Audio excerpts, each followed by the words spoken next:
이 사연은 경기도 용인시에 사는 한 가족의 실화를 각색하였습니다. 삶이란 참 이상한 것입니다.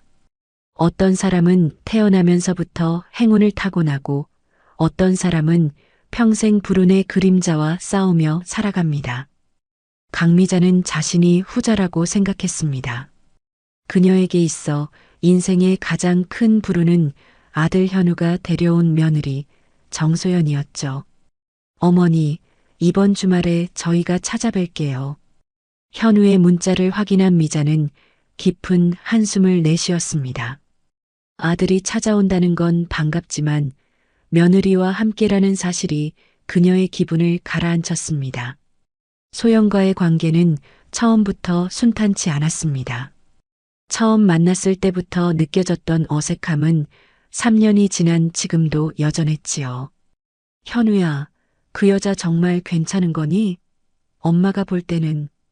결혼 전 미자의 우려 섞인 질문에 현우는 단호하게 대답했습니다. 엄마, 소연이가 얼마나 좋은 사람인지 엄마도 곧 알게 될 거예요. 제가 선택한 사람이니 믿어주세요. 하지만 미자의 예감은 틀리지 않았습니다. 소연은 겉으로는 공손했지만 그 눈빛에서 읽히는 냉담함과 계산적인 모습은 시간이 지날수록 더욱 뚜렷해졌죠. 명절에 찾아오는 것도 의무적이었고 전화 한 통 없는 날들이 이어졌습니다. 현우와 함께 있을 때면 소연은 미자를 대놓고 무시하진 않았지만 그 무심함은 미자의 가슴에 상처를 남겼습니다. 미자는 부엌으로 향하며 냉장고 문을 열었습니다. 주말에 아들이 온다면 그의 좋아하는 음식을 준비해야겠죠. 갈비찜, 호박전, 그리고 된장찌개까지. 아들의 입맛을 생각하니 자연스레 미소가 번졌습니다. 하지만 곧 며느리의 얼굴이 떠올라 그 미소는 사그라들었습니다. 따라락. 현관문 종소리가 울렸습니다. 미자는 의아했습니다. 아직 목요일인데 누구지? 문을 열자 예상치 못한 손님이 서 있었습니다. 며느리 소연이었죠. 어머니, 안녕하세요? 소연의 목소리는 평소보다 밝았습니다. 미자는 당황스러움을 감추며 소연을 맞이했습니다.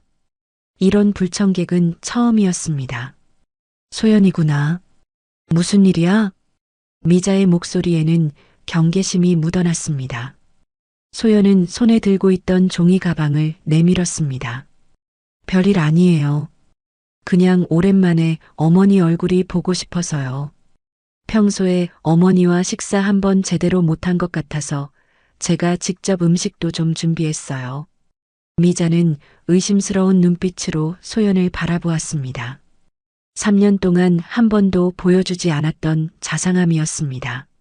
하지만 마음 한구석에서는 이런 변화가 반가웠습니다. 어쩌면 이제야 소연이 진심으로 자신을 받아들이는 건지도 모르겠습니다. 들어와. 이렇게 갑자기 오다니.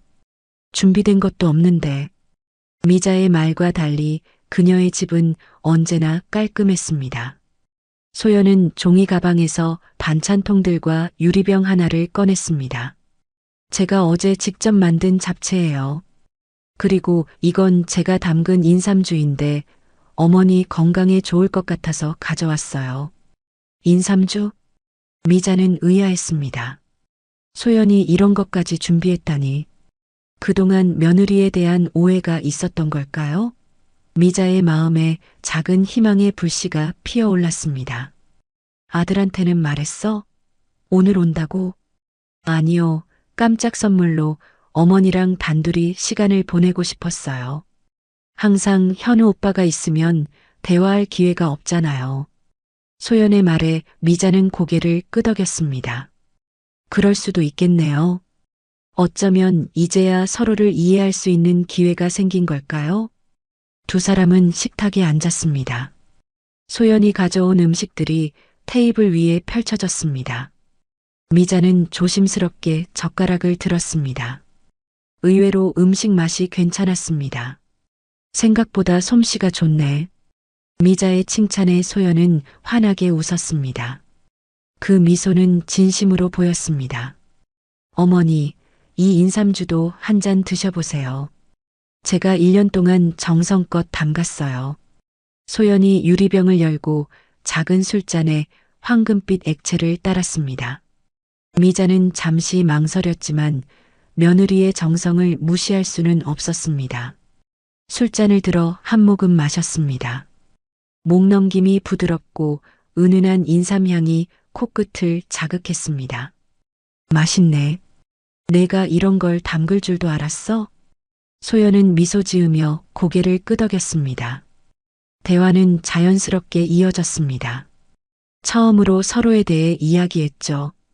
미자는 젊은 시절 고생했던 이야기, 홀로 현우를 키우며 겪었던 어려움을 털어놓았습니다.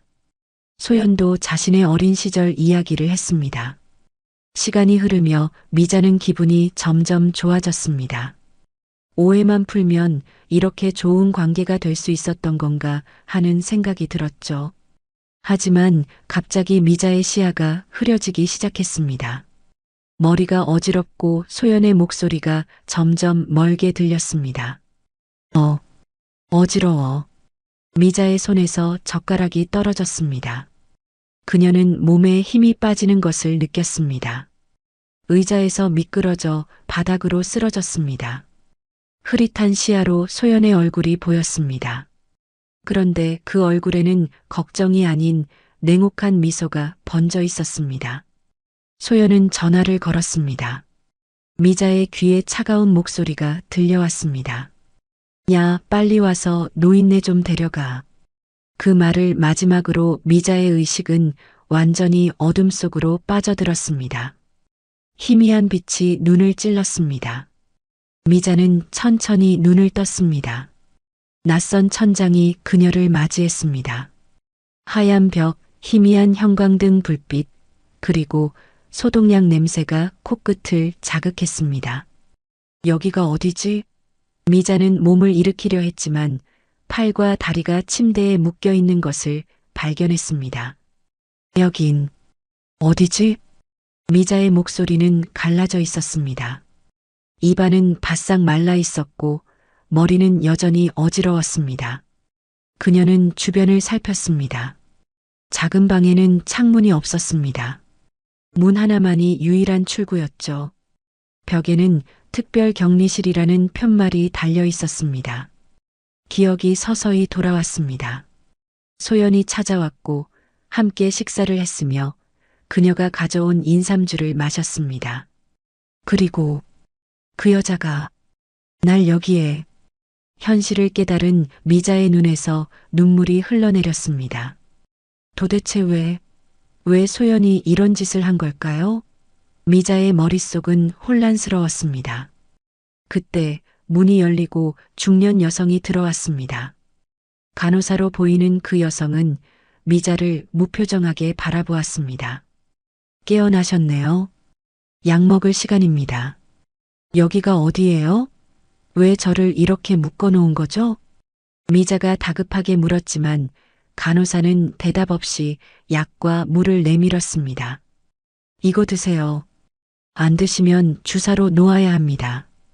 미자는 고개를 젓고 소리쳤습니다. 제가 왜 약을 먹어야 해요? 전 아프지 않아요. 제발 풀어주세요. 간호사의 표정은 변하지 않았습니다. 그녀는 미자의 저항을 무시하고 강제로 약을 먹였습니다. 미자는 목이 메었지만 물과 함께 알약을 삼켜야 했습니다. 곧 의사 선생님이 오실 거예요. 얌전히 계세요. 간호사가 나간 후 미자는 다시 홀로 남겨졌습니다. 시간이 얼마나 흘렀는지 모르겠습니다. 약 때문인지 정신이 흐릿해졌습니다. 그때 다시 문이 열리고 남자가 들어왔습니다. 흰 가운을 입은 그는 의사처럼 보였습니다. 강미자 씨, 어떻게 지내세요? 저는 이 요양원의 원장 김동혁입니다. 요양원이요? 저는 요양원에 올 이유가 없어요. 제발 풀어주세요. 미자의 간절한 호소에 김 원장은 한숨을 쉬었습니다. 강미자 씨, 당신은 현재 심각한 정신질환을 앓고 계십니다. 망상과 폭력적인 성향이 있어서 가족들이 당신을 위해 이곳에 모셨어요. 거짓말이에요. 제가 어떻게 정신질환자예요? 제 며느리가 저를 속여서 이곳에 데려온 거예요. 김 원장은 고개를 저었습니다. 바로 그런 망상 때문에 치료가 필요하신 겁니다. 며느리분이 얼마나 당신을 걱정하는지 아세요? 특별히 저희 요양원에 부탁해서 최고의 케어를 받도록 하셨어요. 미자는 절망감에 몸을 떨었습니다. 이 사람들은 모두 소연의 편이었습니다. 아무도 그녀의 말을 믿지 않을 것입니다. 제 아들은 알고 있나요? 현우가 이걸 알면. 아드님도 물론 동의하셨죠. 가족 모두 당신의 빠른 회복을 바라고 있습니다. 미자는 그 말이 거짓임을 알았습니다. 현우가 이런 일을 허락할 리 없었습니다. 소연이 뭔가 꾸민 게 분명했습니다. 제 아들과 통화하게 해주세요. 지금 당장요. 김 원장은 불편한 미소를 지었습니다. 아직은 안 됩니다. 치료 초기에는 외부와의 접촉을 제한하고 있어요. 약물 치료가 어느 정도 진행된 후에 가능할 거예요. 그는 미자의 차트를 확인하고 나갔습니다. 미자는 다시 혼자 남겨졌습니다. 침대에 묶인 채로 그녀는 울 수밖에 없었습니다. 며느리가 자신을 가둔 이유가 무엇일까 생각했습니다. 그때 문득 보험 증서가 떠올랐습니다. 몇 년 전 미자는 현우를 수익자로 한 고액의 생명보험에 가입했었습니다. 그리고 남편이 남긴 부동산도 있었죠. 그것이 소연의 목적이었습니다. 미자가 사라지면 그녀의 재산은 모두 현우에게 갈 테고 현우는 소연과 나눌 것입니다. 같은 시각 소연은 자신의 집에서 현우의 휴대폰을 들여다보고 있었습니다. 미자의 휴대폰으로 메시지를 보낼 준비를 하고 있었죠. 어떻게 써야 자연스러울까? 소연은 잠시 생각하더니 메시지를 작성했습니다. 아들 잘 지내지? 내가 해외여행을 갑작스럽게 가게 되어서 한국에 오게 되면 연락할게. 아마 오래 걸릴지도 몰라. 메시지를 보낸 후 소연은 미자의 휴대폰을 깊숙이 서랍에 넣고 자물쇠를 채웠습니다. 이제 완벽했습니다. 미자는 외진 요양원에 갇혀 있고 현우는 어머니가 해외여행 중이라고 생각할 것입니다. 소연은 만족스러운 미소를 지었습니다. 현우의 휴대폰에서 메시지 알림음이 울렸습니다. 그는 어머니의 메시지를 확인하고 의아해했습니다. 어머니가 해외여행이라고? 갑자기? 소연은 현우의 반응을 유심히 지켜보았습니다. 의심의 기색이 보이자 재빨리 말을 걸었습니다. 뭔데? 어머니가 갑자기 해외여행을 간대. 이상하지 않아? 어머니는 여행 같은 거 별로 안 좋아하시는데. 소연은 자연스럽게 미소를 지었습니다. 오히려 잘 됐네요. 어머니도 이제 좀 쉬시면서 즐기셔야죠. 평생 고생만 하셨잖아요. 현우는 여전히 의심스러운 표정이었지만 소연의 말에 고개를 끄덕였습니다. 그런가? 그래, 어머니도 이제 좀 쉬셔야지. 소연은 안도의 한숨을 내쉬었습니다. 아직은 현우가 의심하지 않는 것 같았습니다. 하지만 앞으로 조심해야 했습니다. 한치의 실수도 허용할 수 없었죠. 미자가 없는 동안 그녀는 완벽한 연기를 펼쳐야 했습니다. 요양원에 갇힌 미자는 시간이 지날수록 더욱 절망적이었습니다. 하루에 3번 강제로 약을 먹어야 했고 그때마다 정신이 흐릿해졌습니다. 밤에는 악몽에 시달렸고 낮에는 현우를 그리워했습니다. 얼마나 시간이 흘렀는지도 모르겠습니다. 벽에 창문이 없어서 낮인지 밤인지조차 구분할 수 없었습니다. 아들아, 엄마를 찾아줘. 미자의 속삭임은 차가운 벽에 부딪혀 사라졌습니다. 그녀의 눈에서는 눈물이 말을 새 없이 흘러내렸습니다. 이곳에서 빠져나갈 수 있을까? 현우는 자신을 찾아줄까? 미자의 머릿속은 두려움과 걱정으로 가득 찼습니다. 그녀가 모르는 사이 시간은 계속 흐르고 있었습니다. 그리고 운명의 실마리는 서서히 풀리기 시작했습니다. 현우의 하루는 평소와 다름없이 시작됐습니다. 출근 준비를 하면서 그는 오랫동안 연락이 없는 어머니가 문득 걱정되었습니다. 해외여행을 간 지 이제 거의 한 달이 다 되어 가는데 단 한 번의 연락도 없었습니다. 여보, 어머니한테 연락해 볼까? 벌써 한 달 가까이 소식이 없어서. 소연은 현우의 넥타이를 메어주며 태연하게 대답했습니다. 당신 어머니가 얼마나 꼼꼼하신데. 무슨 일 있으면 연락 주셨을 거예요. 여행 즐기시라고 우리가 오히려 연락 안 하는 게 좋지 않을까요? 현우는 마지못해 고개를 끄덕였지만 마음 한구석이 편치 않았습니다. 어머니는 평소 하루라도 전화를 안 하면 걱정하던 분이었습니다. 갑작스러운 해외여행도 이상했고 이렇게 오랫동안 연락이 없는 것도 이상했습니다. 그래도 이상해. 어머니가 여행 가신다고 했을 때 어디로 가신다는 말씀도 안 하셨잖아. 보통은 자세하게 말씀하시는데. 소연의 표정이 잠시 굳었지만 금세 웃음을 되찾았습니다. 여보, 너무 걱정하지 마요. 어머니도 가끔은 혼자만의 시간이 필요하실 수 있잖아요. 우리도 그렇듯이. 현우는 더 이상 말을 잇지 않았습니다. 아내의 말이 맞을지도 모릅니다. 어머니도 이제 자신만의 삶을 즐기고 싶으신 걸 수도 있습니다. 하지만 왜 이렇게 마음이 불안한 걸까요? 회사에 도착한 현우는 업무에 집중하려 했지만 어머니 생각이 자꾸 났습니다. 점심시간 그는 결국 어머니의 번호로 전화를 걸었습니다. 하지만 전화기 너머로 들려온 건 전원이 꺼져 있습니다라는 기계적인 음성뿐이었습니다. 역시 이상해. 현우는 어머니의 친구 김영숙 씨에게 전화를 걸었습니다. 어머니와 가장 친한 친구였기에 혹시 무슨 소식을 알고 있을지도 모른다는 생각이 들었습니다. 영숙 이모, 저 현우예요. 혹시 어머니 소식 들으셨어요? 현우구나. 아니, 한 달 전쯤에 통화한 게 마지막이야. 그때도 내 이야기를 하셨지. 왜? 무슨 일 있니? 어머니가 갑자기 해외여행을 가셨다고 문자를 보내셨는데 그 뒤로 연락이 없어서요. 해외여행? 미자가? 그런 얘기 전혀 없었는데. 미자는 비행기 타는 것도 무서워하는 사람인데 갑자기 해외여행을 갔다고? 영숙의 말에 현우의 의심은 더욱 커졌습니다. 맞습니다. 어머니는 비행기를 무서워했습니다.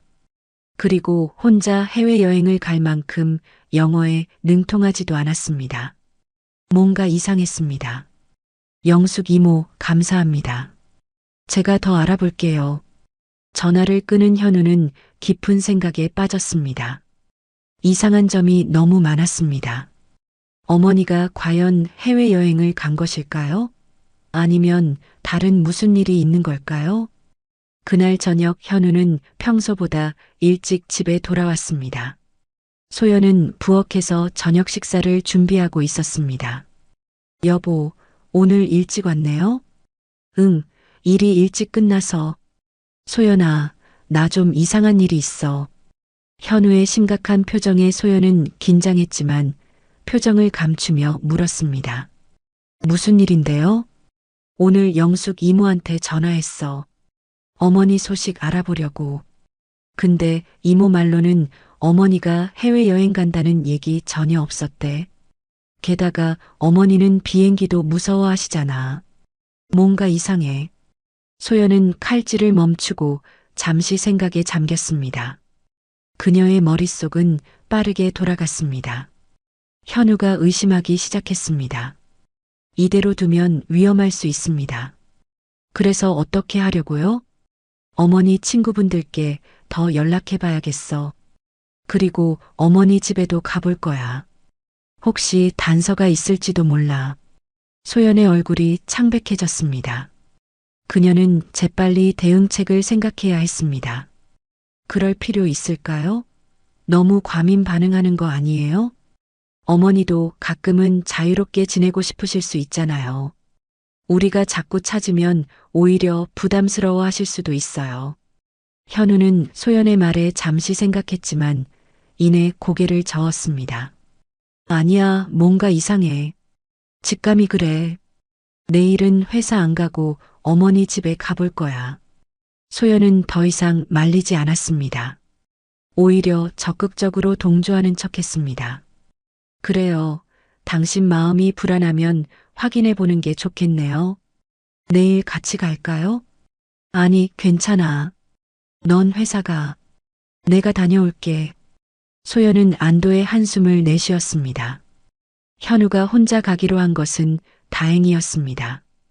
그녀는 저녁 식사 후 현우가 씻으러 간 사이 재빨리 미자의 집 열쇠를 가방에서 꺼냈습니다.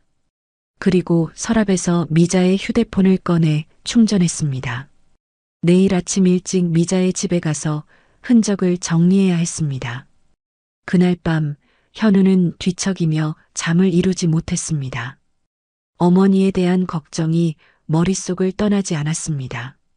소연은 옆에서 깊은 잠에 든 척했지만 그녀 역시 잠을 이루지 못했습니다. 계획이 틀어지고 있었습니다.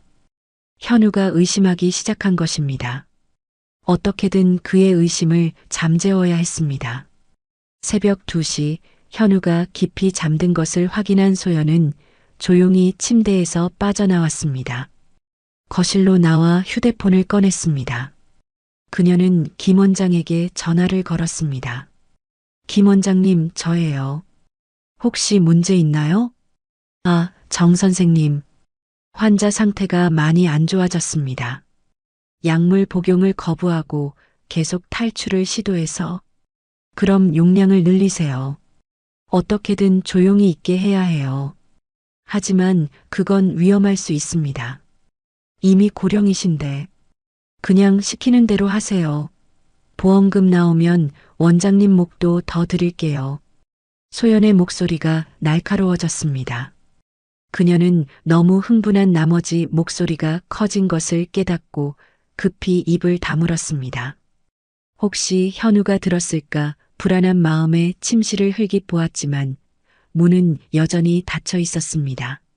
알겠습니다만 너무 위험한 상황이 되면 제가 책임질 수 없습니다. 원장님, 걱정 마세요. 곧 다 끝날 거예요. 그냥 조금만 더 참으세요. 전화를 끊은 소연은 깊은 한숨을 내쉬었습니다. 상황이 점점 복잡해지고 있었습니다. 미자가 계속 저항한다면 더 강한 조치를 취해야 할지도 모릅니다. 하지만 그건 너무 위험했습니다. 그렇다고 이대로 포기할 수는 없었습니다. 너무 많은 것이 걸려 있었으니까요. 소연이 알지 못했던 것은 현우가 사실 깊이 잠들지 않았다는 사실입니다. 그는 소연이 침대에서 빠져나가는 것을 느꼈고 조용히 문틈으로 그녀를 지켜보았습니다. 그리고 소연의 전화 내용을 모두 들었습니다. 비록 상대방의 말은 들리지 않았지만 소연의 말만으로도 충분했습니다. 무언가 끔찍한 일이 벌어지고 있다는 것을, 그리고 그 중심에 자신의 아내가 있다는 것을 알기에 충분했습니다. 현우의 가슴은 찢어질 듯 아팠습니다. 소연을 신뢰했고 사랑했습니다. 하지만 이제 그녀가 자신의 어머니에게 무슨 짓을 했는지 의심할 수밖에 없었습니다. 그는 소연이 다시 침실로 돌아오자 재빨리 잠든 척했습니다. 머릿속은 복잡했지만 한 가지는 확실했습니다. 내일 아침 그는 행복요양원을 찾아갈 것입니다. 하지만 소연에게는 절대 알리지 않을 것입니다. 아침이 밝았습니다. 현우는 평소처럼 일어나 출근 준비를 했습니다. 소연은 그에게 아침을 차려주며 물었습니다. 오늘 어머니 집에 가보기로 했잖아요. 언제 갈 거예요? 아, 그거. 생각해보니까 내 말이 맞는 것 같아. 어머니도 자유롭게 지내고 싶으신 거겠지. 오늘은 그냥 회사 갈게. 소연은 안도의 표정을 감추지 못했습니다. 그래요? 다행이네요. 너무 걱정할 필요 없어요. 어머니 곧 연락 주실 거예요.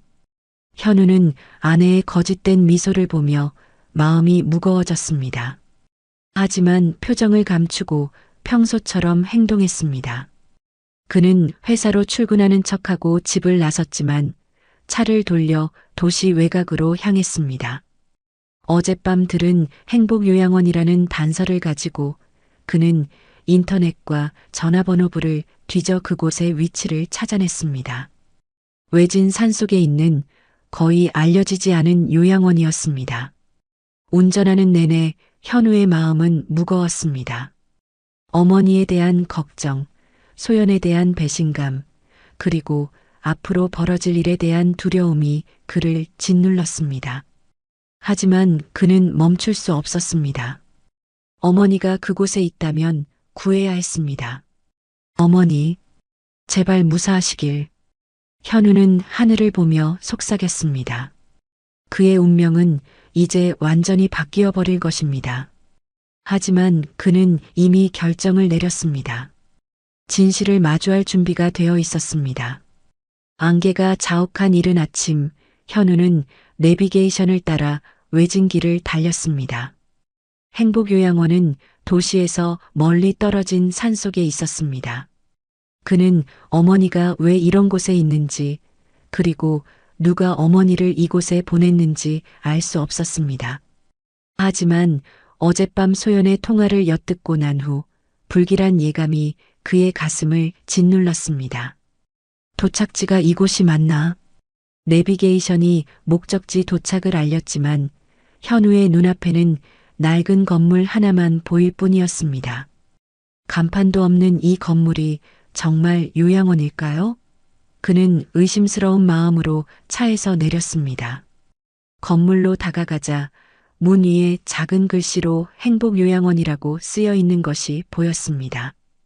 현우는 깊은 숨을 내쉬고 문을 밀었습니다. 실내는 어두웠고 곰팡이 냄새가 코를 찔렀습니다. 이곳은 요양원이라기보다는 폐가에 가까웠습니다. 리셉션으로 보이는 곳에 중년 여성이 앉아 있었습니다. 그녀는 현우를 보고 의아한 표정을 지었습니다. 무슨 일로 오셨나요? 저 어머니를 찾으러 왔습니다. 강미자라고.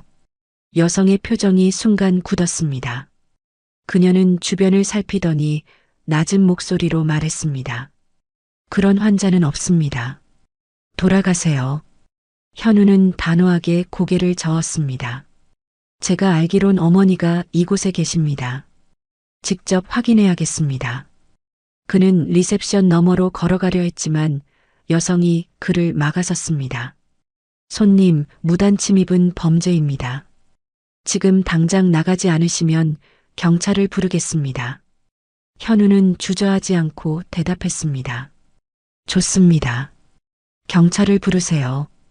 저도 경찰에 신고하려던 참이었으니까요. 어머니가 실종되었고 제 아내가 의심스러운 통화를 했다는 내용으로요. 그의 단호한 태도에 여성은 당황했습니다. 그녀는 뒤쪽 사무실로 급히 들어갔습니다. 현우는 이 기회를 놓치지 않고 복도로 진입했습니다. 양쪽으로 문들이 늘어서 있었고 각 문에는 번호가 붙어 있었습니다. 그는 하나씩 문을 열어보며 어머니를 찾기 시작했습니다. 대부분의 방은 비어 있었습니다. 몇몇 방에는 노인들이 있었지만 그들은 모두 멍한 표정으로 창밖을 바라보거나 침대에 누워 있었습니다. 약물에 취한 듯한 모습이었습니다. 현우의 마음이 무거워졌습니다. 이곳은 요양원이 아니라 감옥이었습니다. 복도 끝에 특별 격리실이라고 쓰인 문이 있었습니다. 현우는 직감적으로 어머니가 이곳에 있을 거라 생각했습니다. 하지만 문은 잠겨 있었습니다. 열어라. 어머니, 어머니 계세요? 현우가 문을 두드리며 소리쳤습니다. 잠시 후 안에서 희미한 목소리가 들려왔습니다. 누구? 현우니? 어머니의 목소리였습니다. 현우는 안도와 분노가 섞인 감정에 휩싸였습니다. 네, 어머니. 제가 구해드릴게요. 조금만 기다리세요. 그는 주변을 둘러보다 소화기를 발견했습니다. 주저없이 소화기를 들고 문의 자물쇠를 내리쳤습니다. 몇 번의 시도 끝에 자물쇠가 부서지고 문이 열렸습니다. 방 안은 창문도 없는 작은 공간이었습니다. 침대에는 어머니가 누워 있었습니다. 미자는 한 달 사이 몰라보게 야위었습니다. 얼굴은 창백했고 눈은 움푹 들어가 있었습니다.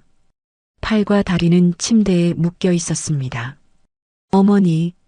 현우는 어머니에게 달려가 묶인 끈을 풀어주었습니다. 미자는 아들을 보고 눈물을 흘렸습니다.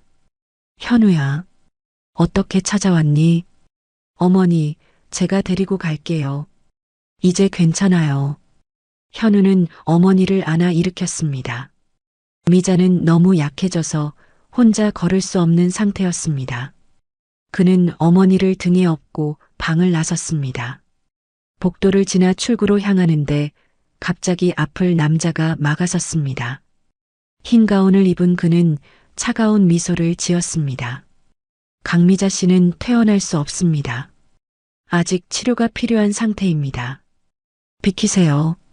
이건 납치입니다. 경찰에 신고하겠습니다. 정소연 씨의 요청으로 입원한 환자입니다. 법적으로 문제 없습니다. 현우의 얼굴이 분노로 일그러졌습니다. 제 아내가 뭐라고 했든 어머니는 이제 제가 데리고 갑니다. 비키지 않으면 당신도 공범으로 신고하겠습니다. 원장은 잠시 망설이다가 길을 비켜주었습니다. 그는 이미 상황이 자신에게 불리하게 돌아가고 있음을 알았습니다. 알겠습니다. 하지만 이건 기록에 남을 겁니다. 현우는 대답 없이 어머니를 업고 요양원을 빠져나왔습니다. 그는 어머니를 조심스럽게 차에 태우고 안전벨트를 메어주었습니다. 미자는 여전히 약물의 영향으로 정신이 혼미한 상태였지만 아들의 손을 꼭 잡았습니다. 현우야, 미안해. 내가 조심했어야 했는데. 어머니, 제가 미안해요. 어머니가 사라졌는데 빨리 찾지 못해서. 차를 운전하며 현우는 미자에게 무슨 일이 있었는지 물었습니다. 미자는 힘겹게 이야기를 시작했습니다. 소연이가 찾아왔어. 식사하자고. 인삼주를 가져왔는데 인삼주에 약을 탄 거군요. 미자는 고개를 끄덕였습니다. 정신을 차려보니 여기 있었어. 계속 약을 먹여서 기억이 잘 안 나. 현우의 손이 핸들을 꽉 쥐었습니다. 아내가 이런 짓을 할 수 있다니. 그는 믿을 수 없었습니다.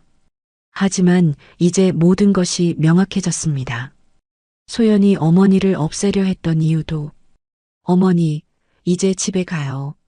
제가 병원부터 모시고 갈게요. 검사를 받으셔야 해요. 미자는 약하게 고개를 끄덕였습니다. 그녀의 눈에서는 안도의 눈물이 흘러내렸습니다. 내 아들, 고마워. 병원으로 향하는 길, 현우의 휴대폰이 울렸습니다. 소연이었습니다. 그는 전화를 무시했습니다. 지금은 어머니가 가장 중요했습니다. 소연과의 대면은 나중에 할 일이었습니다. 병원에 도착해 검사를 받은 결과 미자는 심각한 영양실조와 약물 과다 복용 상태였습니다. 의사는 즉시 입원 치료가 필요하다고 했습니다. 현우는 어머니가 병실에 안정을 취하는 것을 확인한 후 경찰서로 향했습니다. 경찰서에서 그는 모든 상황을 자세히 설명했습니다. 어머니의 갑작스러운 실종, 소연의 의심스러운 행동, 그리고 행복요양원에서 발견한 끔찍한 상황까지. 경찰은 즉시 수사에 착수했습니다. 소연 씨와 요양원 관계자들을 조사하겠습니다. 증거가 충분하다면 체포영장을 발부받을 수 있을 것입니다. 현우는 고개를 끄덕였습니다. 그의 마음은 무겁지만 이제 후회는 없었습니다. 정의는 반드시 실현되어야 했습니다. 경찰서를 나온 현우는 다시 병원으로 향했습니다. 어머니 곁에 있어야 했습니다. 그는 자신의 부주의로 어머니가 이런 고통을 겪게 한 것에 깊은 죄책감을 느꼈습니다. 병실에 도착하자 미자는 잠들어 있었습니다. 그는 어머니의 손을 잡고 조용히 눈물을 흘렸습니다. 어머니, 정말 죄송해요. 제가 알아차리지 못해서. 이제 제가 어머니를 지킬게요. 미자의 얼굴은 평화로워 보였습니다. 오랜만에 안전하게 잠들 수 있었기 때문일까요? 현우는 어머니의 이마에 키스하고 의자에 앉아 그녀가 깨어나기를 기다렸습니다. 병원 창문 너머로 저녁 노을이 지고 있었습니다. 어둠이 내리며 하루가 저물어갔지만 현우와 미자에게는 새로운 시작이었습니다. 비록 고통스러운 진실을 마주했지만 이제 그들은 함께였습니다. 그리고 현우는 어머니를 해친 사람들이 반드시 대가를 치르게 할 것입니다.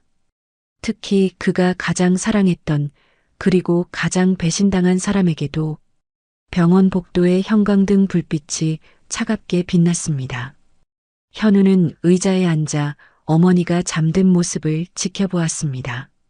미자의 얼굴은 평온해 보였지만 한 달간의 고통이 남긴 흔적은 쉽게 지워지지 않았습니다. 깊게 패인 주름, 창백한 안색, 그리고 말라버린 손가락들.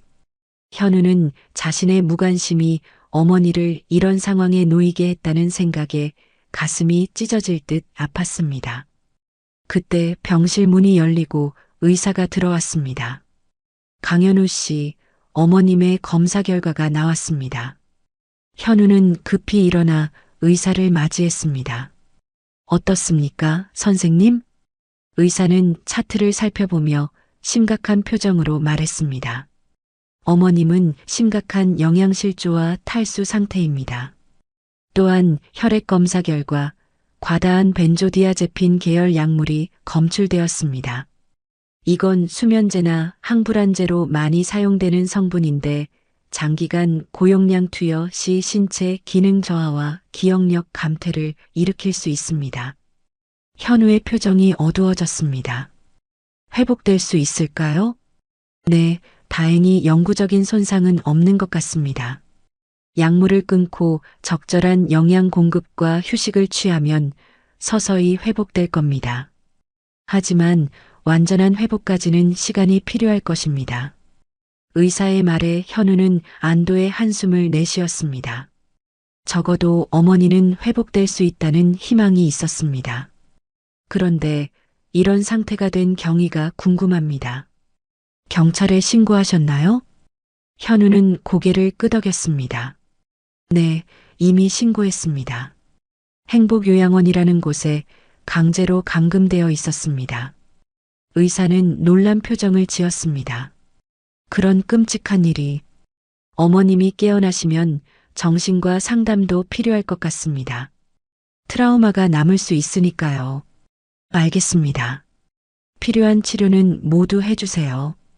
의사가 나간 후 현우는 다시 어머니 곁에 앉았습니다. 그의 휴대폰이 계속 울렸습니다. 소연이었습니다. 그는 전화를 끊고 결국 전원을 꺼버렸습니다. 지금은 소연을 마주할 마음의 준비가 되어 있지 않았습니다. 다음 날 아침 미자가 천천히 눈을 떴습니다. 그녀는 주변을 살피며 혼란스러운 표정을 지었습니다. 여기가 어디지? 병원이에요, 어머니. 제가 어제 구해드렸어요. 미자의 눈에 눈물이 고였습니다. 그녀는 떨리는 손으로 아들의 손을 잡았습니다. 현우야, 정말로 너였구나. 꿈인 줄 알았어. 네, 어머니. 제가 여기 있어요. 이제 안전해요. 미자는 한동안 말없이 현우의 손을 잡고 있었습니다. 그녀의 마음은 안도감과 두려움이 뒤섞여 있었습니다. 소연이가 소연이가 날 가두었어. 내 재산을 노리고.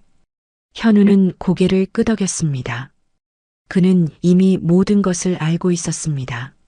알아요, 어머니. 이미 경찰에 신고했습니다. 소연이와 요양원 사람들은 모두 처벌받을 거예요. 미자의 눈에서 눈물이 흘러내렸습니다. 내가 어떻게 그런 사람을 내 아내로. 미안하구나, 현우야. 어머니가 사과할 일이 아니에요. 제가 미안합니다. 어머니가 사라졌는데 빨리 찾지 못해서. 두 사람은 서로를 바라보며 말없이 눈물을 흘렸습니다. 상처는 깊었지만 이제 그들은 함께였습니다. 다시는 헤어지지 않을 것입니다. 병원에서의 시간은 천천히 흘렀습니다. 미자의 상태는 하루하루 좋아졌습니다. 영양제와 수액 치료를 받으며 그녀의 체력은 서서히 회복되었고 약물의 영향도 조금씩 사라져갔습니다. 현우는 병원에서 어머니를 간호하며 경찰 수사에 협조했습니다. 행복요양원은 폐쇄되었고 김 원장과 직원들은 불법 감금과 약물 오남용 혐의로 체포되었습니다. 그리고 소연. 그녀는 가장 무거운 혐의를 받고 있었습니다. 어느 날 오후 경찰관 2명이 병실을 찾아왔습니다. 강현우 씨, 강미자 씨, 불편하시겠지만 몇 가지 추가 진술이 필요합니다. 현우는 고개를 끄덕였습니다. 미자는 긴장한 표정이었지만 자신의 경험을 모두 이야기하기로 결심했습니다. 정소연 씨는 체포되었습니다. 그녀의 집을 수색했더니 강미자 씨의 통장과 인감도장, 그리고 여러 재산 관련 서류들이 발견되었습니다. 미자는 한숨을 내쉬었습니다. 내 사망보험금을 노린 거야. 3억이 넘는 금액이었어. 경찰관은 고개를 끄덕였습니다. 맞습니다. 정소연 씨의 휴대폰에서 보험사와 주고받은 메시지도 발견되었습니다. 그녀는 강미자 씨의 사망을 위장하려는 계획까지 세웠던 것으로 보입니다. 현우의 얼굴이 창백해졌습니다. 그는 자신이 사랑했던 여자가 어머니의 목숨까지 노리고 있었다는 사실에 경악했습니다. 그녀가 어머니를 죽이려고 했다고요? 경찰관은 무거운 표정으로 고개를 끄덕였습니다. 요양원에서 약물 투여량을 점점 늘리도록 지시한 기록이 있습니다. 장기적으로는 과다 약물 투여로 인한 심장마비나 호흡곤란으로 사망하게 할 계획이었던 것 같습니다. 미자는 아들의 손을 꼭 잡았습니다. 그녀는 자신의 목숨보다 아들이 받을 충격이 더 걱정되었습니다. 현우야, 괜찮니? 현우는 고개를 끄덕였지만 그의 눈에는 깊은 상처가 깃들어 있었습니다. 자신이 사랑했던 여자가 자신의 어머니를 죽이려 했다는 사실을 어떻게 받아들여야 할까요? 경찰관은 추가 질문을 몇 가지 더한 후 병실을 나갔습니다. 현우와 미자는 한동안 말없이 앉아 있었습니다. 어머니, 저는 몰랐어요. 소연이가 그런 사람인지. 미자는 아들의 머리를 쓰다듬었습니다. 알 수 없는 거야, 현우야. 인간의 마음은 가장 깊은 바다보다 더 깊고 가장 높은 산보다 더 높아. 내 잘못이 아니야. 현우는 어머니의 따뜻한 위로에 눈물을 참을 수 없었습니다. 그는 어머니의 손을 꼭 잡았습니다. 이제 제가 어머니를 지킬게요. 다시는 이런 일이 없도록. 며칠 후 미자는 퇴원 허가를 받았습니다. 현우는 어머니를 자신의 집이 아닌 어머니의 집으로 모셨습니다. 소연과 함께 살던 집으로는 돌아갈 수 없었습니다. 너무 많은 기억과 배신이 그곳에 있었으니까요. 어머니의 집에 도착하자 미자는 현관문 앞에서 잠시 멈췄습니다. 한 달 전 이곳에서 소연에게 소가 납치되었던 기억이 떠올랐습니다. 그녀의 손이 떨렸습니다. 어머니, 괜찮으세요? 미자는 깊은 숨을 들이마시고 고개를 끄덕였습니다. 괜찮아. 이건 내 집이야. 두려워할 이유가 없어. 그녀는 용기를 내어 집 안으로 들어갔습니다. 현우는 어머니의 짐을 들고 따라갔습니다. 집안은 한 달 동안 비어 있었지만 생각보다 깨끗했습니다. 현우는 소연이 흔적을 지우기 위해 청소를 했을 거라 추측했습니다. 그 생각에 그의 가슴이 다시 아팠습니다. 어머니, 제가 음식 좀 준비할게요. 조금 쉬고 계세요. 미자는 거실 소파에 앉았습니다. 그녀는 주변을 둘러보며 감사함을 느꼈습니다. 이제 그녀는 다시 집에 있었습니다. 안전하게 아들과 함께. 현우가 부엌에서 음식을 준비하는 동안 미자는 소연에 대해 생각했습니다.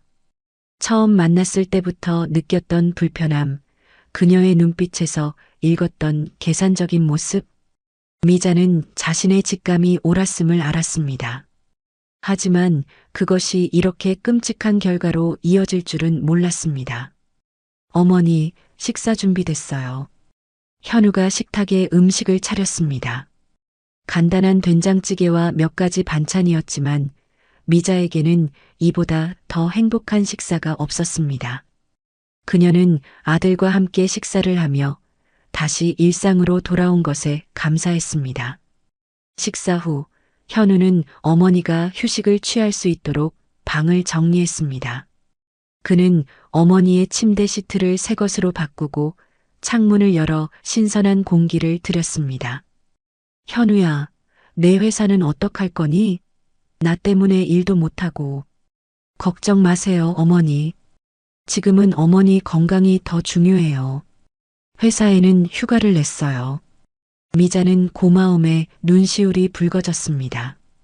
아들이 이렇게 자신을 위해 시간을 내주는 것이 감사했습니다. 고마워, 현우야. 정말 고마워. 현우는 어머니의 손을 잡았습니다. 어머니, 이제 잘 자요. 내일부터 새로운 시작이에요.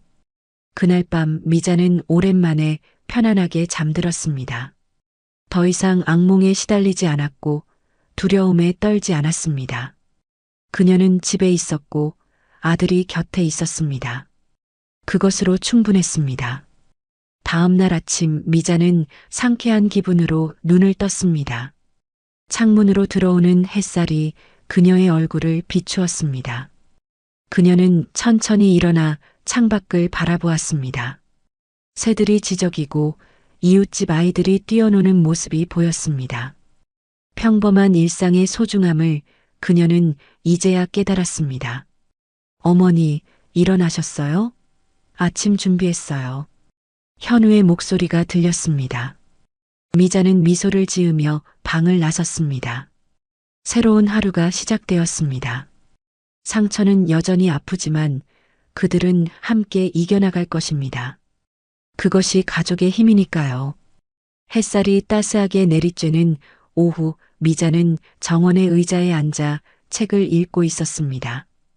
퇴원한 지 일주일이 지났지만 그녀는 아직 완전히 회복되지 않았습니다. 약물의 영향으로 가끔 어지러움을 느꼈고 손도 미세하게 떨렸습니다. 하지만 예전의 활기를 되찾아가고 있었습니다. 현우는 어머니가 정원에서 휴식을 취하는 동안 거실에서 노트북으로 일을 하고 있었습니다. 그는 회사에 복귀하지 않고 원격으로 업무를 처리하기로 했습니다. 어머니 곁을 지키는 것이 지금 가장 중요했으니까요. 전화벨이 울렸습니다. 발신자 표시를 확인한 현우는 긴장했습니다. 경찰서였습니다. 네, 강현우입니다. 강현우 씨, 김영사입니다. 정소연 씨 재판 관련해서 연락드렸습니다. 현우는 깊은 숨을 들이마셨습니다. 소연의 이름을 들을 때마다 가슴이 아팠습니다. 한때 그를 빛나게 했던 이름이 이제는 가장 어두운 그림자가 되었습니다. 네, 말씀하세요. 내일 첫 공판이 열립니다. 강미자 씨와 함께 증인으로 출석해 주셔야 합니다. 현우는 잠시 생각에 잠겼습니다. 어머니가 법정에 서서 그 끔찍한 경험을 다시 이야기할 준비가 되어 있을까요? 하지만 정의를 위해서는 필요한 과정이었습니다. 알겠습니다. 어머니께 말씀드리고 내일 출석하겠습니다. 통화를 마친 현우는 정원으로 나갔습니다. 미자는 평화로운 표정으로 책을 읽고 있었습니다. 그런 어머니를 방해하고 싶지 않았지만 이야기해야 했습니다. 어머니, 잠시 이야기 좀 할까요? 미자는 책에서 시선을 떼고 아들을 바라보았습니다. 그래, 무슨 일이니? 현우는 어머니 옆에 앉았습니다. 방금 경찰서에서 연락이 왔어요. 내일 소연이 재판이 있대요. 우리가 증인으로 출석해야 한대요. 미자의 표정이 굳었습니다. 그녀의 손이 미세하게 떨리기 시작했습니다. 재판. 어머니가 힘들면 제가 혼자 가도 돼요. 굳이 무리하실 필요 없어요. 미자는 고개를 저었습니다. 그녀의 눈에는 결연한 의지가 깃들었습니다. 아니야, 내가 가야 해. 그 아이가 나에게 무슨 짓을 했는지 직접 말해야 해. 현우는 어머니의 용기에 감동했습니다.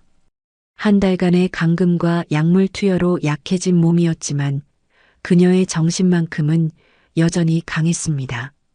알겠어요, 어머니. 제가 옆에서 함께 할게요. 다음 날 아침 현우와 미자는 법원으로 향했습니다.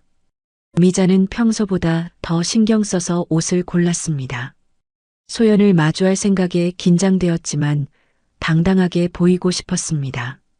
법정에 들어서자 사람들의 시선이 그들에게 쏠렸습니다. 앞쪽에는 검사와 변호사가 자리하고 있었고 피고인석에는 소연이 앉아 있었습니다. 그녀는 푸른 수감복을 입고 있었습니다.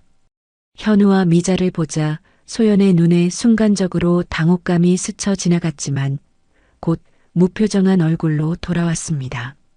모두 일어서 주십시오. 재판을 시작하겠습니다. 판사가 입장하고 재판이 시작되었습니다. 검사는 소연의 혐의에 대해 설명했습니다. 납치, 감금, 약물 투여, 사기 미수 등 중범죄였습니다. 만약 유죄가 확정된다면 소연은 오랜 시간을 감옥에서 보내게 될 것입니다. 증언대에 선 미자는 떨리는 목소리로 자신의 경험을 이야기했습니다. 소연이 어떻게 인삼주를 가져와 자신을 속였는지, 요양원에서 어떤 대우를 받았는지, 그리고 어떻게 구출되었는지까지. 그녀의 증언에 법정은 조용했습니다. 모두가 그녀의 말 한마디 한마디에 집중했습니다. 그런데 왜 며느리가 이런 짓을 했는지 아직도 이해할 수 없어요. 내가 뭘 그렇게 잘못했길래. 미자의 목소리가 흔들렸습니다. 현우는 어머니를 응원하는 눈빛을 보냈습니다. 검사가 다음 질문을 던졌습니다. 강미자 씨, 피고인이 당신의 재산을 노렸다고 생각하시나요? 미자는 고개를 끄덕였습니다. 네, 그렇게 생각합니다.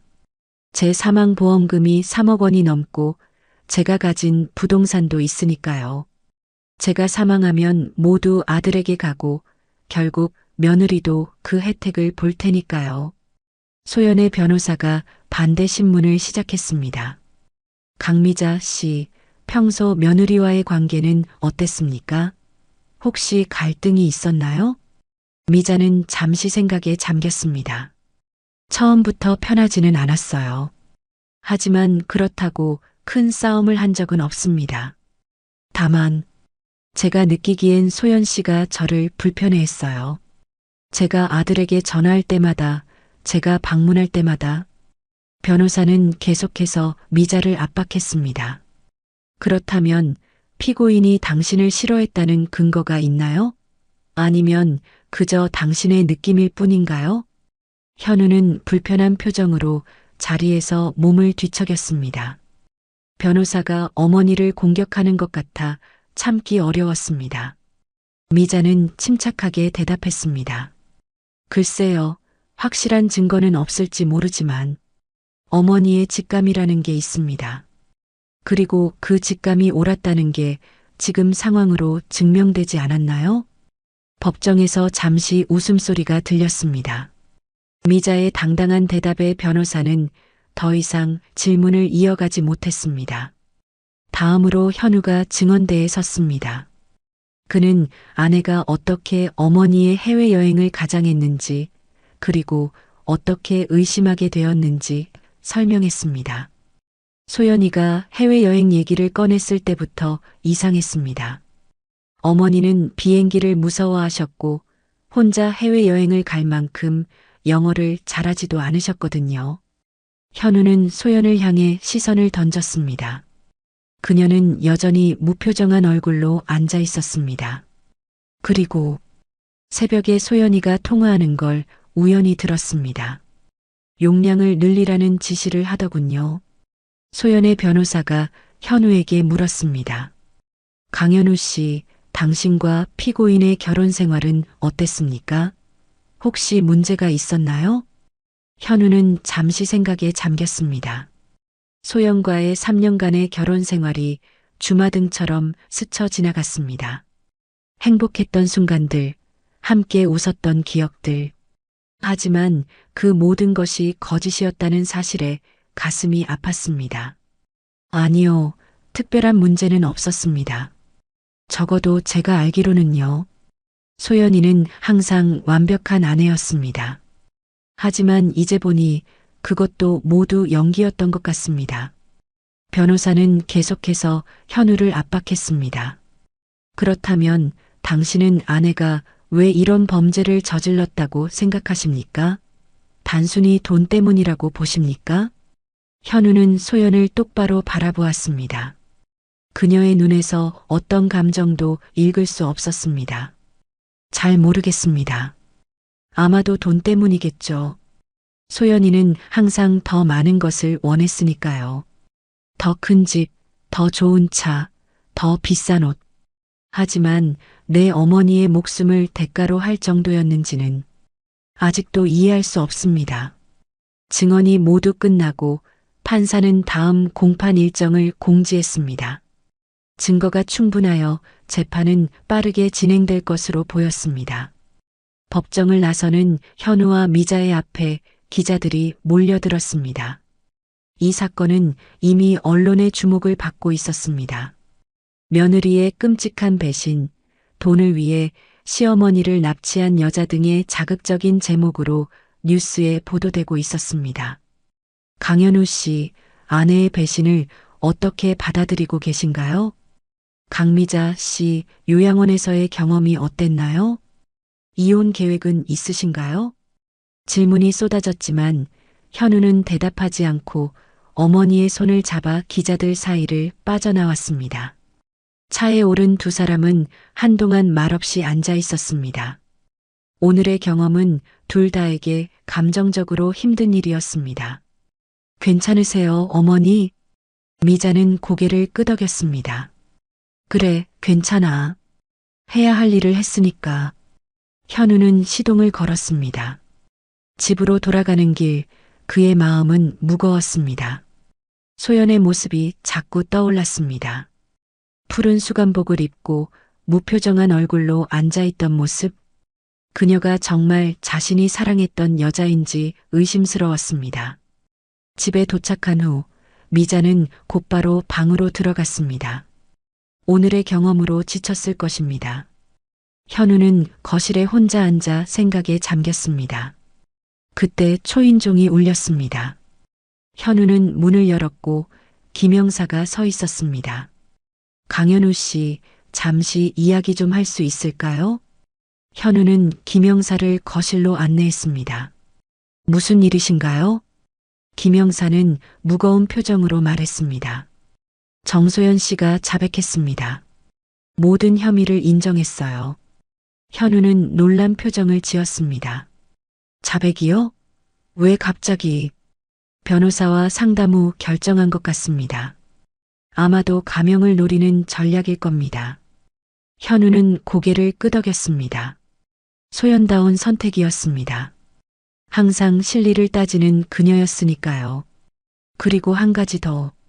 정소연 씨가 당신에게 편지를 썼습니다. 전해달라고 하더군요. 김영사는 봉투 하나를 내밀었습니다. 현우는 망설이다가 그것을 받았습니다. 읽어보세요. 어쩌면 당신이 궁금해하는 답이 있을지도 모릅니다. 김영사가 떠난 후 현우는 한동안 편지를 바라보았습니다. 소연의 필체로 쓰인 자신의 이름이 보였습니다. 그는 편지를 열어야 할지 고민했습니다. 더 이상의 상처를 원치 않았지만 진실을 알고 싶었습니다. 결국 그는 편지를 열었습니다. 소연의 마지막 말을 듣기로 한 것입니다. 어쩌면 이것이 그와 소연 사이의 마지막 대화가 될지도 모릅니다. 현우는 떨리는 손으로 편지를 펼쳤습니다. 소연의 단정한 필체가 눈에 들어왔습니다. 한때 사랑스럽게 느껴졌던 그 글씨체가 이제는 낯설게 느껴졌습니다. 현우에게 이 편지를 쓰는 내 마음이 어떤지 상상이 가니 이미 모든 것을 자백했어. 변명의 여지가 없다는 걸 알아. 하지만 적어도 너에게는 이유를 말하고 싶어서 이 편지를 쓴다. 우리가 처음 만났을 때 나는 정말 널 좋아했어. 그건 거짓이 아니야. 내가 얼마나 따뜻하고 진실된 사람인지 느꼈고 그런 너를 사랑했어. 하지만 결혼 후 모든 것이 달라졌지. 내 어머니의 끊임없는 간섭, 나를 향한 의심의 눈빛, 그리고 내가 항상 어머니 편만 드는 모습. 처음에는 참았어. 시간이 지나면 나아지겠지라고 생각했으니까. 하지만 나아지기는커녕 점점 더 심해졌어. 어머니는 나를 내게서 떼어놓으려 했고 나는 점점 고립되어 갔어. 너는 눈치채지 못했겠지만 나는 매일 밤 울었어. 그러다 우연히 어머니의 보험 서류를 보게 됐어. 3억이 넘는 금액. 그때 처음으로 만약 어머니가 없다면? 이라는 생각이 들었어. 그 돈으로 우리는 더 나은 삶을 살 수 있을 거라고, 더 이상 어머니의 간섭 없이 자유롭게 살 수 있을 거라고 생각했지. 계획은 생각보다 쉬웠어. 어머니를 요양원에 가두고 시간이 지나면 자연스럽게. 너도 알겠지만 나머지는 말하지 않을게. 지금 와서 후회한다고 해도 소용없다는 걸 알아. 하지만 한 가지만은 알아줬으면 해. 난 널 정말 사랑했어. 그건 변함없는 사실이야. 다만 내 어둠이 그 사랑을 집어삼켜버렸을 뿐이야.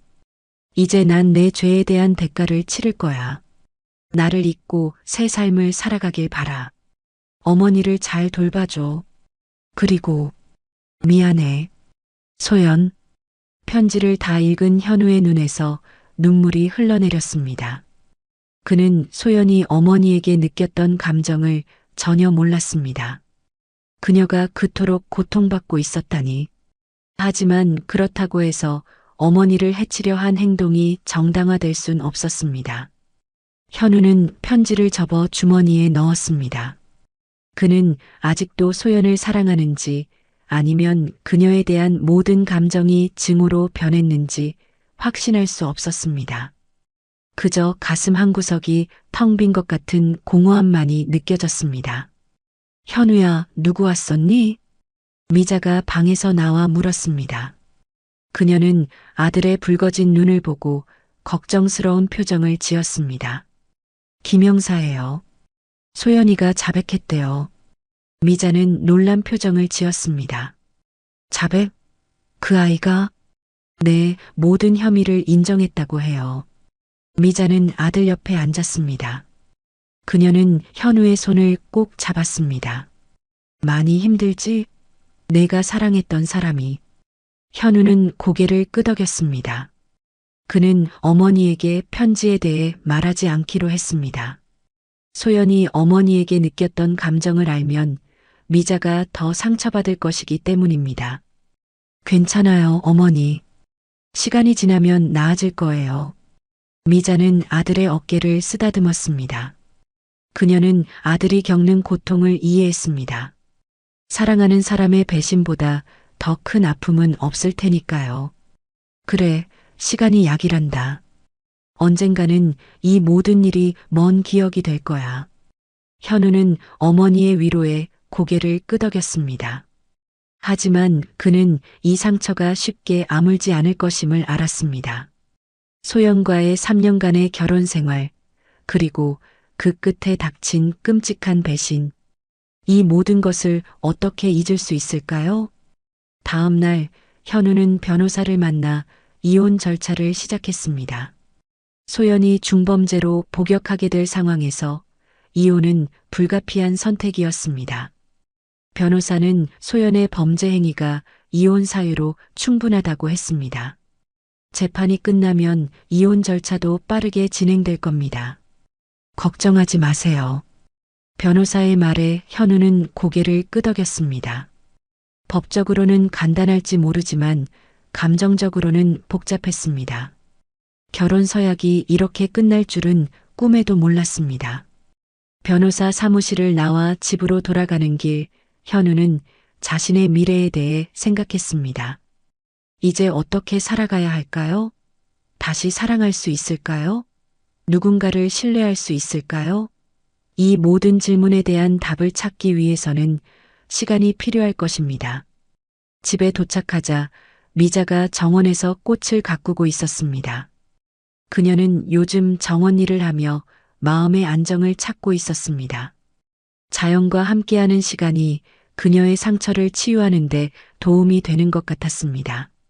어머니, 다녀왔습니다. 미자는 미소를 지으며 아들을 맞이했습니다. 어떻게 됐니? 이혼 절차를 시작했어요. 변호사가 재판 끝나면 빨리 처리될 거래요. 미자는 고개를 끄덕였습니다. 그녀는 아들의 얼굴에서 복잡한 감정을 읽을 수 있었습니다. 현우야, 나 때문에 내가 이런 고통을 겪게 해서 미안하구나. 현우는 고개를 저었습니다. 어머니 탓이 아니에요. 이건 소연이가 선택한 길이에요. 그래도 내가 처음부터 소연이와 잘 지냈더라면 이런 일이 없었을지도 모르잖아. 현우는 어머니의 손을 잡았습니다. 어머니, 자책하지 마세요. 소연이가 한 일은 어떤 이유로도 정당화될 수 없어요. 그건 범죄예요. 미자는 아들의 말에 고개를 끄덕였지만 여전히 마음 한구석에는 죄책감이 남아 있었습니다. 그녀와 소연의 관계가 더 좋았더라면 이런 비극은 일어나지 않았을지도 모른다는 생각이 떠나지 않았습니다.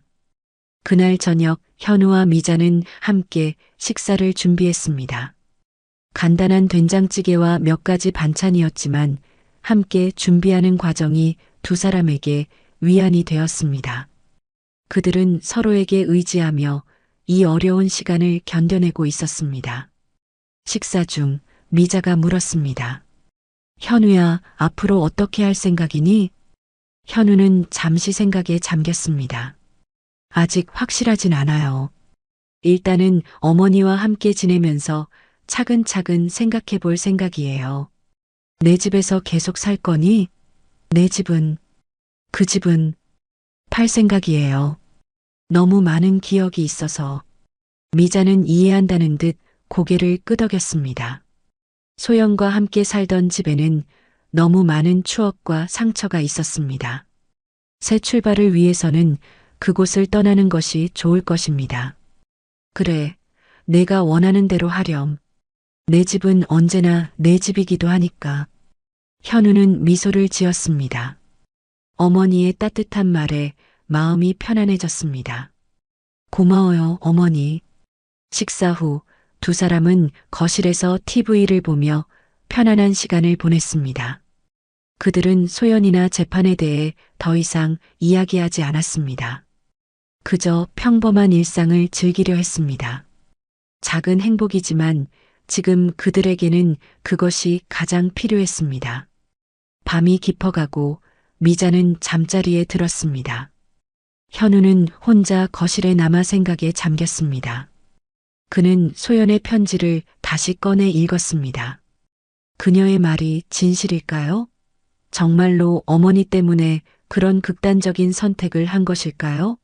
아니면 그저 자신의 범죄를 정당화하기 위한 변명에 불과한 것일까요? 현우는 확신할 수 없었습니다. 그저 한 가지 분명한 것은 소연이 자신의 어머니를 해치려 했다는 사실이었습니다. 그것만으로도 그녀를 용서하기는 어려웠습니다. 그는 편지를 접어 서랍에 넣었습니다. 언젠가는 이 모든 것이 지나간 이야기가 될 것입니다. 하지만 지금은 아직 그 상처가 너무 생생했습니다. 며칠 후 소연의 두 번째 공판이 열렸습니다. 현우는 이번에는 홀로 법정에 갔습니다. 미자는 건강상의 이유로 집에 남았습니다. 사실 그녀는 소연을 다시 마주하고 싶지 않았습니다.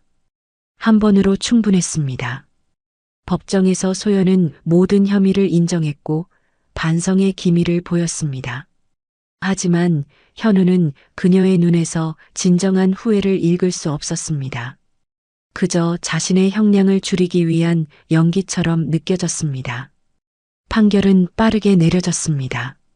소연은 납치, 불법 감금, 약물 투여, 사기 미수 등의 혐의로 7년의 징역형을 선고받았습니다. 행복요양원의 원장과 직원들도 각각의 역할에 따라 3년에서 5년의 형을 받았습니다.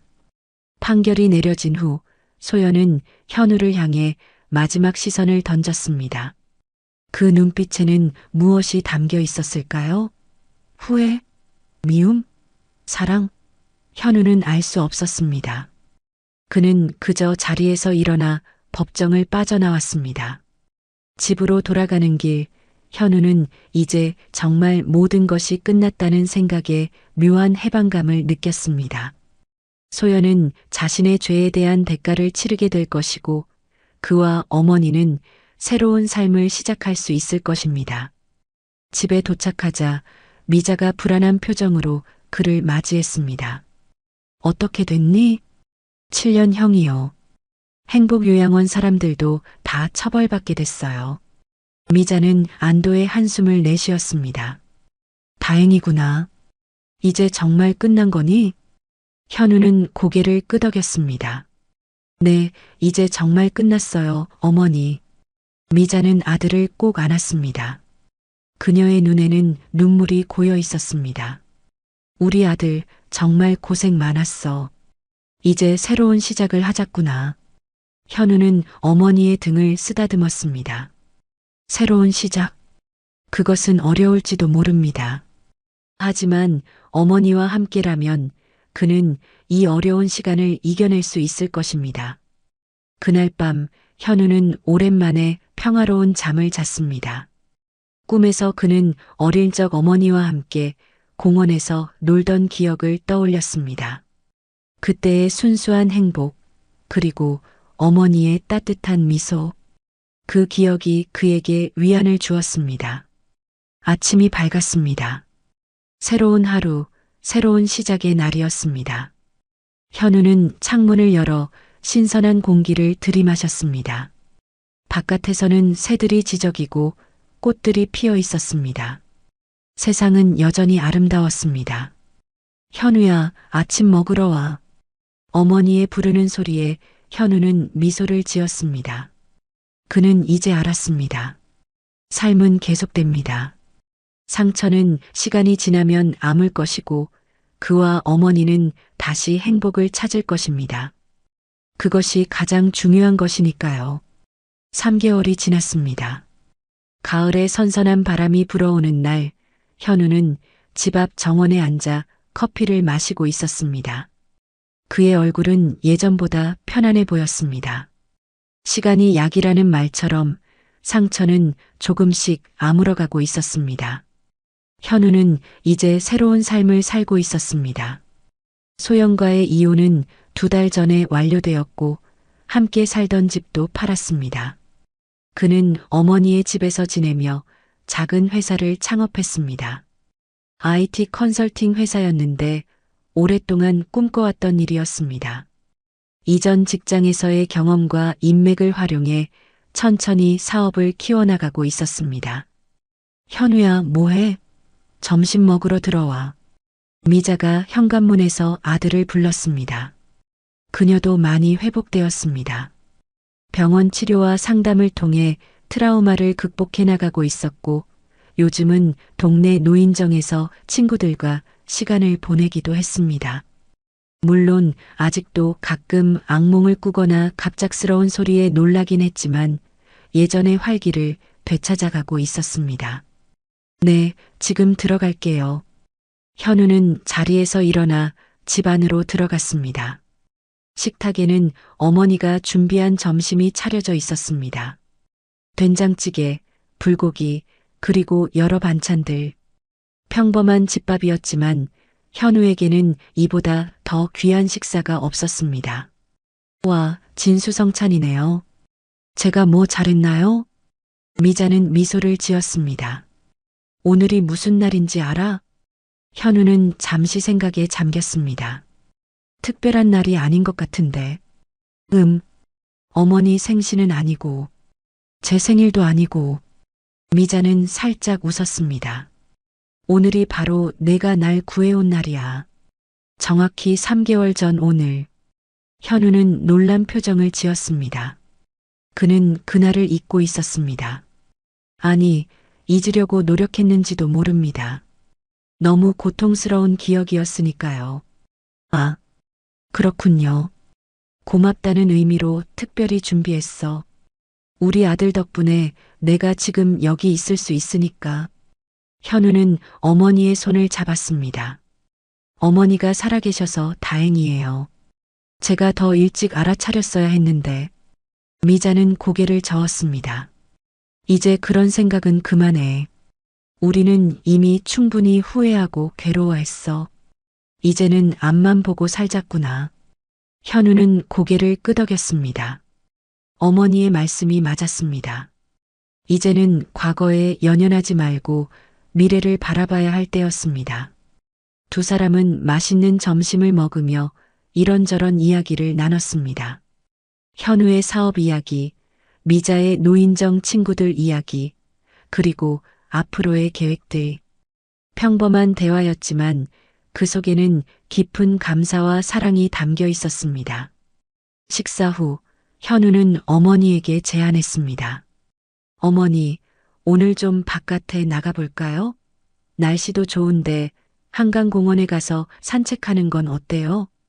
미자의 눈이 반짝였습니다. 요양원에 갇혀있던 한 달 동안 그녀가 가장 그리워했던 것 중 하나가 바로 자연과 함께하는 시간이었습니다. 그거 좋겠구나. 오랜만에 한강에 가면 좋겠다.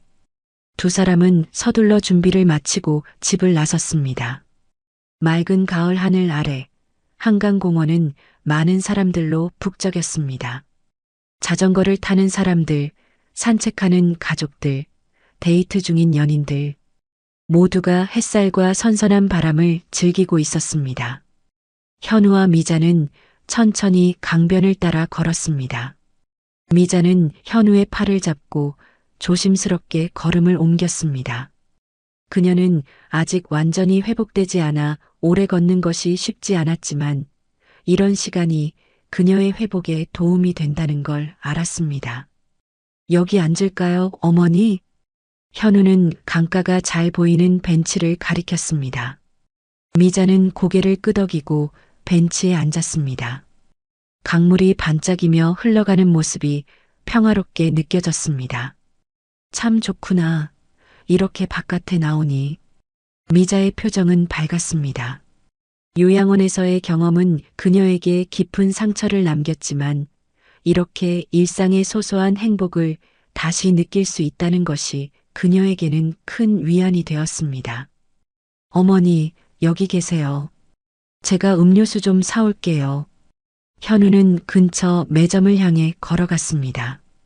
그가 사라진 후 미자는 혼자 강물을 바라보며 생각에 잠겼습니다. 지난 3개월간의 일들이 주마등처럼 스쳐 지나갔습니다. 소연의 배신, 요양원에서의 고통스러운 시간, 그리고 현우가 그녀를 구해준 순간까지 그 모든 일들이 이제는 마치 다른 사람의 이야기처럼 느껴졌습니다. 현우가 음료수를 들고 돌아왔습니다. 어머니, 녹차 가져왔어요. 미자는 미소를 지으며 음료수를 받았습니다. 고마워, 현우야. 두 사람은 한동안 말없이 강물을 바라보았습니다. 때로는 말보다 침묵이 더 많은 것을 전할 때가 있습니다. 그들의 침묵 속에는 서로에 대한 깊은 이해와 사랑이 담겨 있었습니다. 어머니, 한 가지 말씀드릴 게 있어요. 미자는 아들을 바라보았습니다.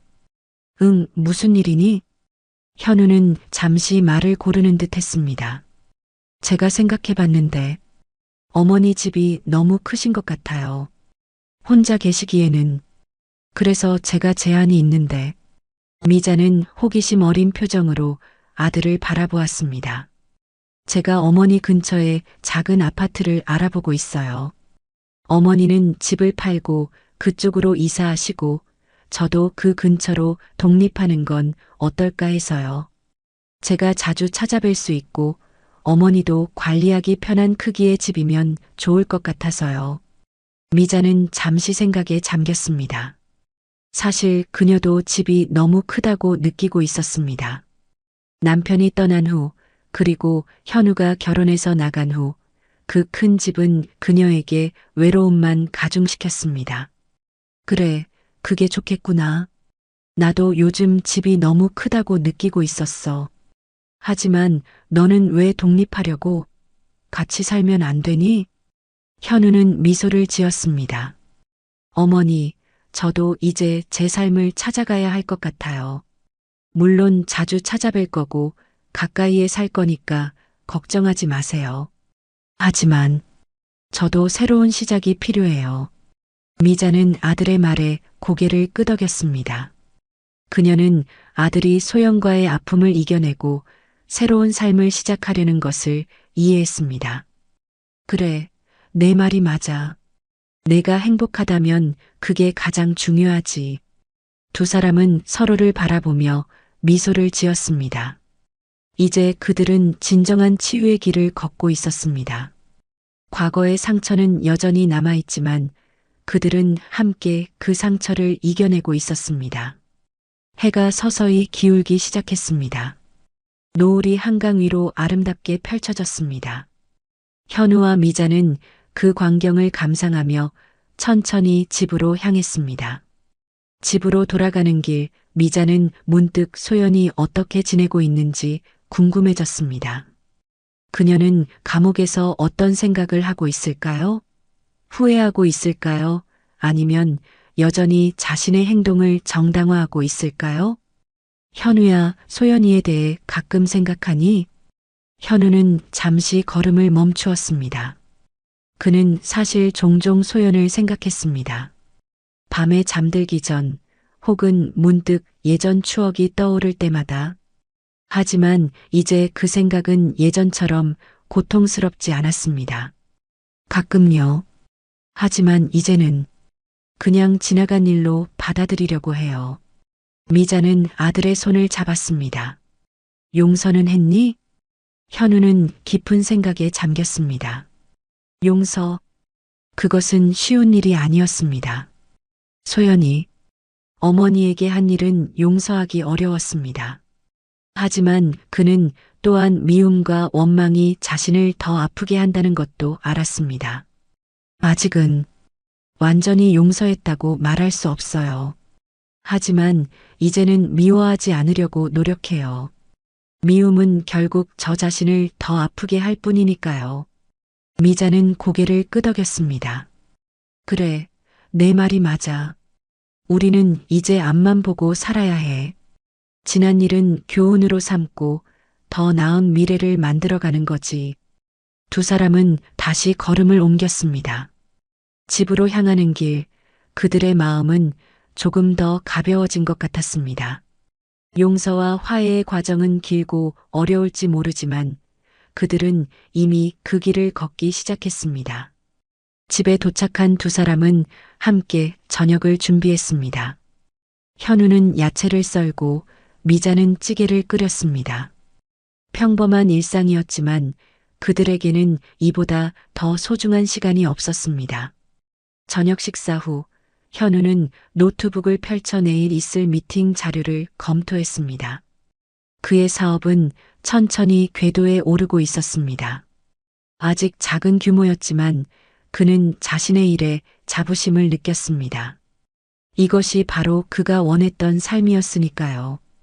미자는 거실에서 TV를 보다가 문득 현우에게 물었습니다.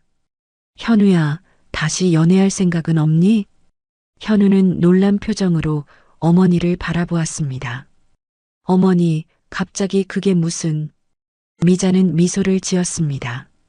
너무 갑작스러웠다면 미안하구나. 하지만 엄마 입장에서는 내가 행복했으면 해서, 내가 평생 혼자 살 것처럼 보이니까 걱정되어서. 현우는 잠시 생각에 잠겼습니다. 사실 그는 아직 새로운 관계를 생각할 준비가 되어 있지 않았습니다. 소영과의 상처가 완전히 아물지 않았고 무엇보다 다시 누군가를 신뢰하는 것이 두려웠습니다. 아직은 그럴 생각이 없어요. 시간이 좀 더 필요할 것 같아요. 미자는 이해한다는 듯 고개를 끄덕였습니다. 그래, 서두를 필요는 없어. 내 마음이 준비될 때까지 기다리면 돼. 하지만 언젠가는 좋은 사람을 만나 행복해졌으면 좋겠다. 현우는 미소를 지었습니다. 네, 어머니. 언젠가는 그럴 거예요. 밤이 깊어갔습니다. 미자는 먼저 잠자리에 들었고 현우는 혼자 거실에 남아 창밖을 바라보았습니다. 밤하늘에는 별들이 빛나고 있었습니다. 그는 문득 자신의 미래에 대해 생각했습니다. 어머니 말씀처럼 언젠가는 다시 사랑을 찾을 수 있을까요? 누군가를 온전히 신뢰하고 자신의 마음을 열 수 있을까요? 그는 확신할 수 없었지만 한 가지는 분명했습니다. 그는 이제 더 이상 과거에 얽매이지 않을 것입니다. 상처는 있지만 그것이 그의 미래를 결정하게 하지는 않을 것입니다. 현우는 깊은 숨을 내쉬고 자리에서 일어났습니다. 내일은 새로운 하루가 시작됩니다. 그와 어머니에게 어떤 일이 기다리고 있을지는 알 수 없지만 그들은 함께 그 미래를 맞이할 준비가 되어 있었습니다.